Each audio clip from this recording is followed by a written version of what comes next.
Good morning. As it's Christmas, let's stick with tradition and start with some injury updates. Sorry, I tried to be different, but it's impossible. Ben White, obviously, we think he's got some kind of hamstring issue. He's had a scan. What can you tell us about him? Yeah, he's out. He's evolving well. He's not a major injury, but it will keep him out for a few games, I think. Oh, so better than maybe it's been reported out there. It's not a major hamstring problem. I don't think it's going to be, and Ben is a really fast healer as well. So let's hope that we're going to have him in the next few games. Also, I'm seeing reports that there might be a bit of a target for Gabriel in terms of that big Aston Villa match on the 30th of this month. Would that be about what you were aiming for? No, he's pushing hard, as he always does every time he's out, and he's evolving really well. He's doing pitch sessions, so he's not too far. We have to see in the last stages of that rehab how he progresses, but we are quite positive about it. And earlier this week, I think it was Tuesday, we were allowed him to do our initial 15 minutes of access to the cameras to train. What did you get from it? We got the fact that really happy bunch. Okay. A group of Premier League winners in the making. And no Zubimendi, certainly while we were there. I just wanted to check that was just part of his normal process. Yeah, that was load management for a few players that played out of minutes recently, so that's probably the reason why. Happy anniversary. Thank you very much. 6 years as you kick off against Everton tomorrow, exactly. Okay. Has it gone quickly or slowly? It's gone fast. A lot happened, but it's been an incredible journey, and enjoyed every minute of it.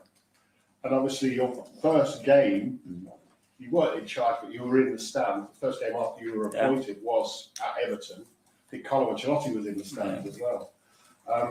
And back to Everton tomorrow, but a different stadium. How will that feel? Because obviously your connections with Goodison.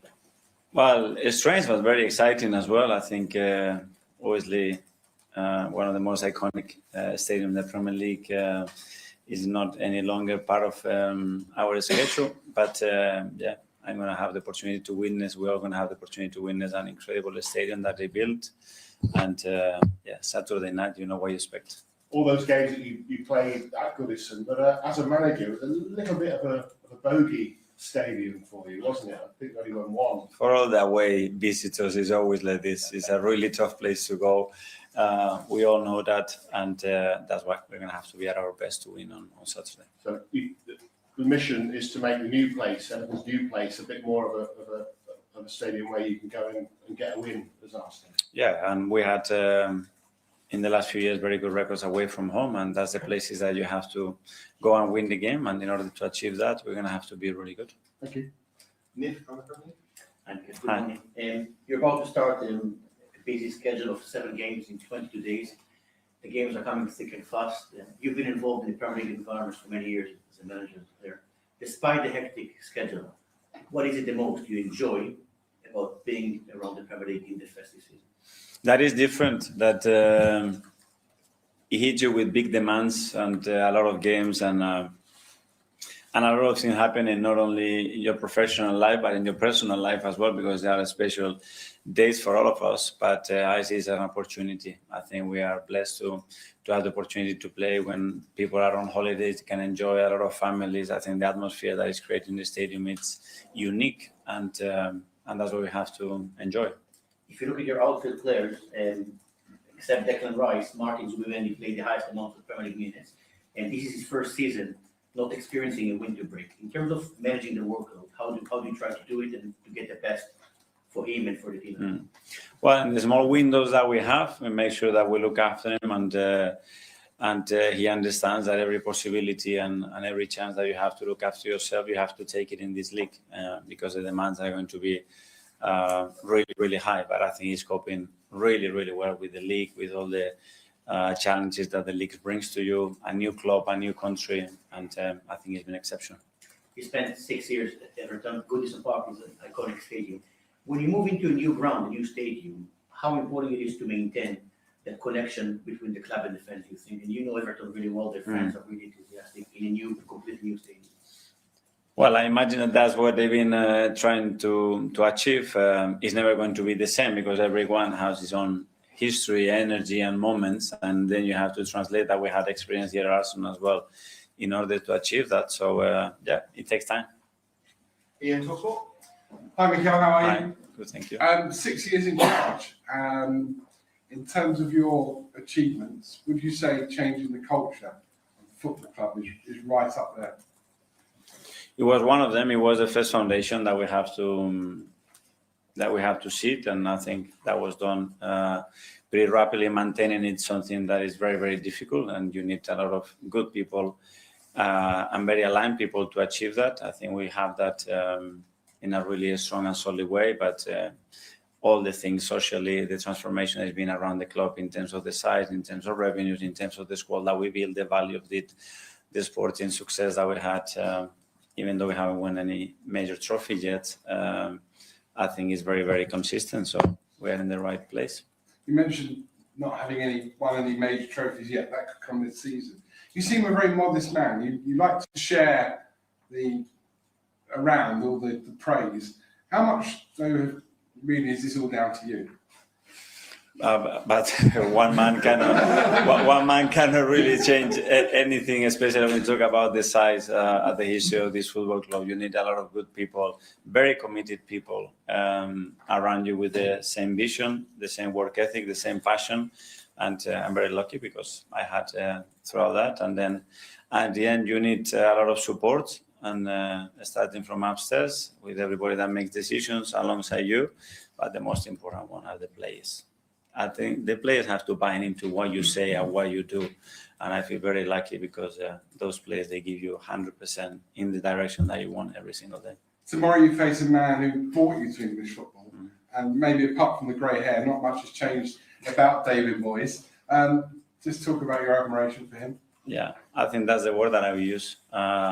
Gratitude and admiration. I think he taught me the love that he's got for the game, and then the integrity that the game requires at any cost.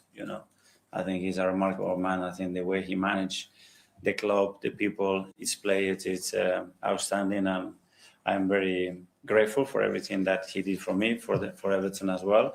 But I think in general for English football as well, because he's been an example of how to behave in good moments and in difficult ones. That is normally when you see how people are. And I think David on that is something extraordinary. Finally, a slightly left field question, not football wise, but if I could wrap you up a little present for Christmas Day, what would you like to get? Win. All the games that we won. No, that's it. After the rest will come naturally, but my mood, my energy is going to be much better. So that's what I want. We'll go to Matt from the Senate. Okay. When you took charge 6 years ago, what chances then would you have given yourself of still being here now? How much would I bet? You mean? I don't know. If I say, okay, I never coach at the highest level. I come to a club that is in a difficult stage of its history, and the recent past of the previous managers. I don't know, but you have to take this job day by day. I do the same on day one. That today, do your best, do what you feel, make sure that the people are on board with you in what you do. And that's it. And then at the end, in my job, at the end, it's about winning football matches. That's it. And up front, Mikel Arteta's, you've used him primarily, I guess, when injuries have sort of left you short of other options. At the moment, you do have more options, but with back and Gabby. Even with them fit, do you still sort of see Mikel as an option to start up front ahead of them? Yeah, he's an option. I think he's giving us every reason as well to consider him in a really serious way. You look at the goals that he scored and the importance of those goals. I think he needs to be right up. And with, I guess, Victor still adapting, is Mikel almost at the moment maybe a more natural fit for the team and how they've been used to playing? I don't know if this is the word, but he's a player that has done a job with his qualities and in the games that we demanded these qualities. Victor brings many other different ones, and it's great that we can have those. And now Gabby as well, which he came in the last 2 games and made an impact in the game. Hi, Mikel. Last week you said Kai Havertz was doing stuff on the pitch. I was just wondering if that's still the case and how close he is. Yeah, he's progressing really well and quite fast in the last few weeks. So we are really positive that if everything continues like that in the next training sessions, he's going to be with us soon. And you mentioned that away form over the last few years has been really strong. In the last 3 Premier League away games, I think Arsenal conceded the first goal in each of those. So Sunderland, Chelsea and Aston Villa. What do you put that down to? Because I think after the Wolves game you mentioned defensive habits you didn't like to see. Was that something that crept in from those games, or was that more individual? It's about consistency. I think we've lost 1 game in 21. Away from home. So that said, in this league, the difficulty of that. But if you want to continue to that, you have to hit almost perfection in a lot of things that you do. We've lost 2 games in the last kick of the game, 2 possibilities to win the games as well. But that's what we have to learn and do it better. Tom, Hi, Mikel. You mentioned after the Wolves game about things deteriorating when you don't get to train as often as you would like. You've obviously now had this first midweek off, and I'm curious, what have you been able to establish? What's been recovered in this week that had deteriorated in those weeks? Well, one sometimes is the level of energy and consistent energy that you need throughout a game to sustain when you have played with so many minutes in their legs. And other things are small things like we talked about, those defensive habits or connections that you don't build because you don't have to do that. And this week we have time to work on them, and hopefully we're going to see an improvement on Saturday. And you're playing in a brand new stadium as well this weekend. We've seen a lot of new stadiums built. West Ham, of course, moving to the London Stadium, Everton moving off Arsenal back in 2006 as well. And those types of atmospheres in the old grounds that were so intimidating, do you ever feel like they get lost when a team moves to perhaps a bigger, more broader arena style stadium? I don't know. Sometimes when you change the location, maybe as well. But I don't know. We're going to have to go and witness how it looks like on Saturday night. It is going to be different to the previous one. You cannot expect to have the same one, but I think it will bring some good and positive things as well, I imagine. Okay, last year in the live section, Francis Carling, BBC. Hi, Mikel. When you've got all your forwards fit, you've got lots of options at the moment, which means I'd imagine you've got more headaches in terms of selection.